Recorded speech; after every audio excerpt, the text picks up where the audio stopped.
So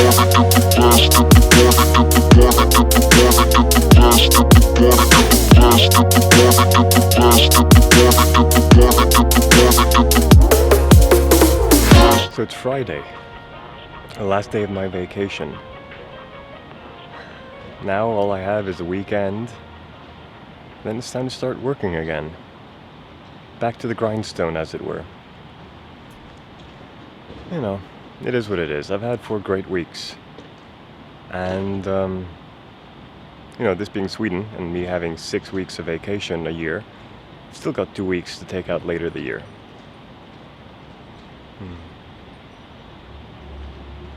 Still though, 4 weeks never just seems long enough, does it? And I'm still not a YouTube millionaire, so I can't just quit. Come on guys, you can make me a YouTube millionaire, can't you? Honestly, no, that's not the stated goal of this. I'm not trying to earn money off of this. This is just like my podcasts. This is because I love creating content for the internet, so that's what I do. Anyway, let's do something fun these last 3 days, because after this, I am not going to be doing a daily vlog. I've been giving it some thought, and while I do want to continue vlogging, I don't know what kind of schedule I can keep. And it's not going to be the same, you know, just this is the stuff that I've been doing in the day, but it's probably going to be more, you know, highlights and philosophical ramblings. But we'll see when I get there. I mean, I'm probably going to be able to do 2 or 3 days a week. Or thereabouts. We'll see. We'll see. I don't think I'll have a schedule, but I'll just post them when I can.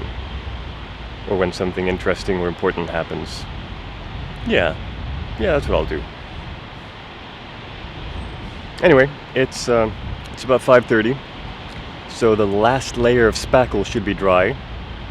Time to head home and sandpaper the spackle, and then try the paint. Because I had 4 colors, remember, a couple of days ago? I had 4 different colors that I was going to choose between, and I picked one. And I'm going to see if I can paint just a larger block on the wall now that it's been spackled, to see how it looks as a bigger block of paint. So join me, why don't you? Spackling this wall 3 times, done. Spackling this wall 3 times, done. Sandpapering this wall 3 times, done. Sandpapering this wall 3 times, done. Spackling the ceiling twice, done.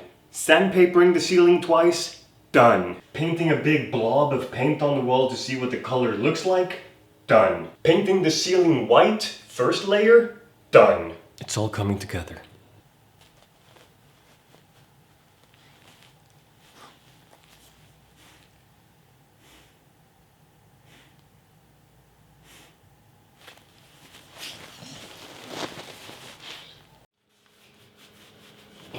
Time to record a podcast. I just got an idea. Right after I'm done with this, I'm going to show you guys something. So just stay tuned, I suppose. It's Geek Days for Friday, August 19th. I'm Breki Thomason in Stockholm, Sweden. Pizza technology, ignoring security warnings, and Bitcoin. It's another episode of Geek Days. So far so good, huh? Yeah, I'm doing good. Caffeine, sugar, and nicotine. Those are my podcast fuel. Yeah, podcast fuel. Years ago, Tesla Model S's were starting to get a reputation for busting in flames due to punctured batteries. And ever since one of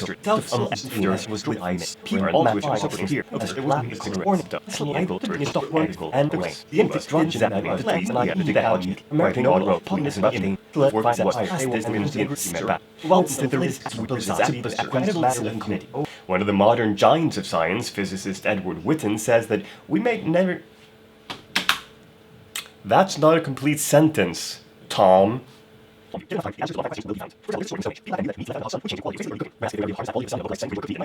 smartest of them said, which basically means no way, man.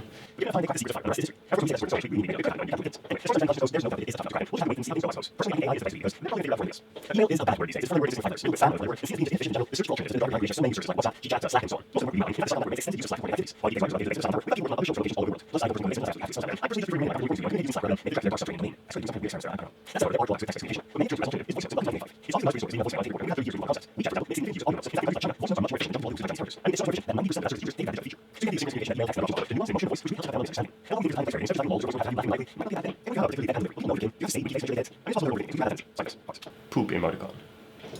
So what I'm doing right now is I'm adding the mid-section piece that Jeff Kelly records, and slotting that into the show. It's this thing right here. Today is Friday, the 19th day of August, also known as World Humanitarian Day. Yeah, bet you didn't know that. It seems like Bitcoiners are constantly wearing the troubles with Bitcoin changes history and funds for solar exchanges bullets. Looking at Bitcoiners, always wearing $70,000 about time for $50 million for solar, using 2015. For those who use the wallet, Bitcoin Core will definitely be malicious because on Wednesday, one Bitcoin posted that warned users of the wallet that future versions could be corrupted by state-sponsored hackers. We also know that any malicious version of Bitcoin Core could turn users' PC into a bot attacks on Bitcoin as a whole. Another Bitcoin could report Bitcoin settings posted site. It's understood that users in control of Bitcoin Core, but it seems that others aren't sure where the money is coming from. Bitcoin Core developers don't believe there's any evidence of code data targeted. The Bitcoin Core developers have ways to protect yourself. Since the code for Core doesn't appear to be compromised, it would be more likely that someone developed a compromised version of Core because the value of $8 is compromised. The solution Core verified copy of Core development and installed the cryptographic key that Microsoft software is created by Core development team. Bitcoin users were very for it's possible they should be now. The $10 topic how security is all the likes of the NSA and the NSA company. You think that this security from the Microsoft really too much to be wrong. And you said that your university health security software is only as good as your ability to pay attention to it. Basically, it's like up to 90% of people just flat out ignore security models. 90%. Researchers determined that many cultures manage generally ability to multitask. Here's a success. While users provide cognitive information, research shows that high cost users increased stress and decreased productivity. This is due to dual task interference. Cognitive information, which means single tasks cannot be simultaneously performed without significant performance loss. Looking at productivity, the second actually focusing on something less secure. It's a new impossible to continue attention whenever you're doing your job, which you think is a good thing, and you would alert seems to suggest, hey, stop doing your attention, this is important. Maybe you just don't care. Maybe something more important than you know what others are saying. I mean, it's not really also happy, so don't use it to right? It's not like faster.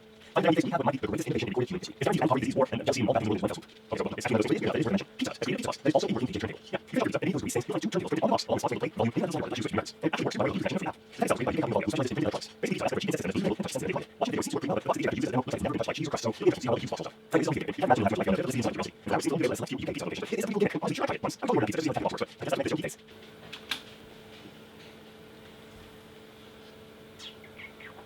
All done. Time to record the outro. Geek Days is a site production. Our production staff is Joshua Tom Berkey, William Reeves, and Jeff Kelly. If you like to suggest stories, visit geekdays.com. All hail DJ Pete says super supreme, nice, and he was delicious. This is fun.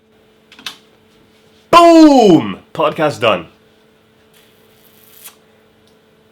Yeah, behind the scenes, eh?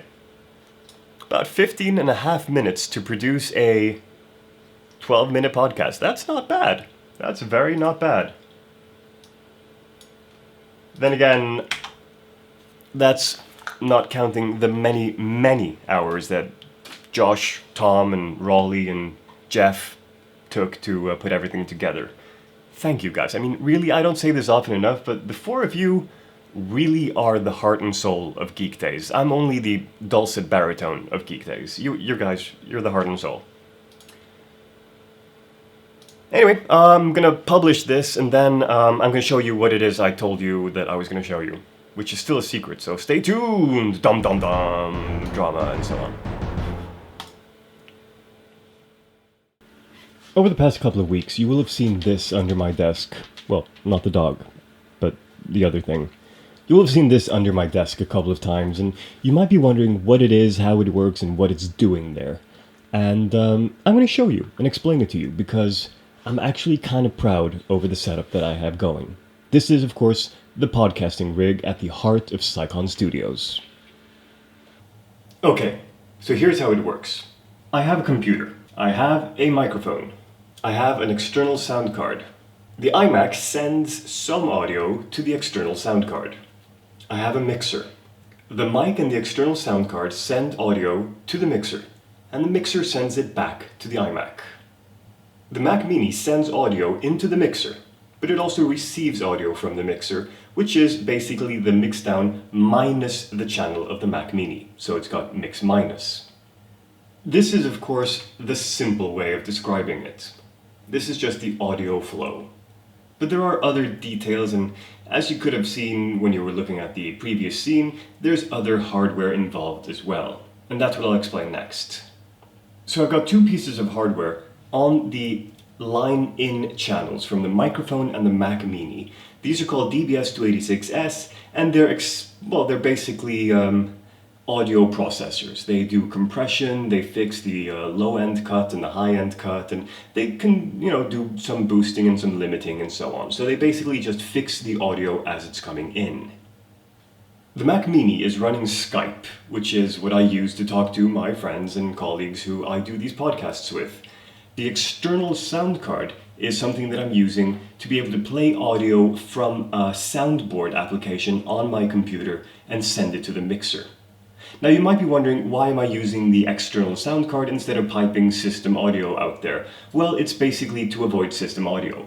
What if during the podcast I open up a YouTube page or something and the video starts playing? I don't want to record that audio. I'd much rather just have one app that uses that one particular sound card and pipe it out into the soundboard. Here's another way of visualizing the same thing. Much better. Yeah, because when I'm recording, I want to hear what people are saying, myself included. So the Mac Mini gets all of the audio except the audio that it sends, the headphone amp gets all the audio, and the iMac, which is where I record, gets all the audio. So the mixer sends it out to 3 places. It receives from 3 places. And then it does all the handling via software.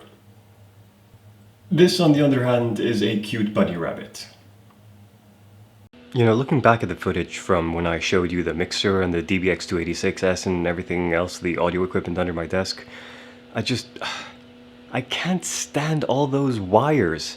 I mean, sure, they're out of sight, mostly, but it's ugly. It is really ugly. So now that the hallway is complete-ish, there's a lot of stuff that I can't do at the moment, I need to buy more paint and so on. I think I know what tomorrow's project is. Fix cables. I have an idea. I have a good idea. It has to do with all my chargers. Fitbit charger. iPhone charger by my desk. iPhone charger by my bed. Battery charger for my vape. Camera battery charger. iPhone charger on the other side of my bed. It's a mess, and it has to be fixed. I'm feeling a little bit stupid right now. You see, I went out to eat. I was gone for less than an hour, say 45-50 minutes. And when I came back home, Bentham didn't run to the door to greet me. But I did hear his yipping and yapping and yelping weird noise. Oh shit, I thought. And realized that I'd probably locked him in my bedroom. Which I had. Luckily, he hadn't done anything. I mean, the bedclothes were still there and, he hadn't ripped anything to pieces or anything. So I'm guessing he probably just fell asleep and then woke up when I came home. Huh. I should probably be a little bit more careful. Yeah, probably. Anyway, time to walk the dogs and then start putting the vlog together. So, again, thank you guys for watching. Remember, like, subscribe, share this, do whatever it is you want to do with this video. Because, like I said, I'm still not a YouTube millionaire. Despite, doing this for a month now. How long do I have to keep doing this to become one of those YouTube millionaires? It's uncanny the amount of work I'm putting in here, and I'm still not a millionaire. Huh. Anyway, talk to you guys tomorrow.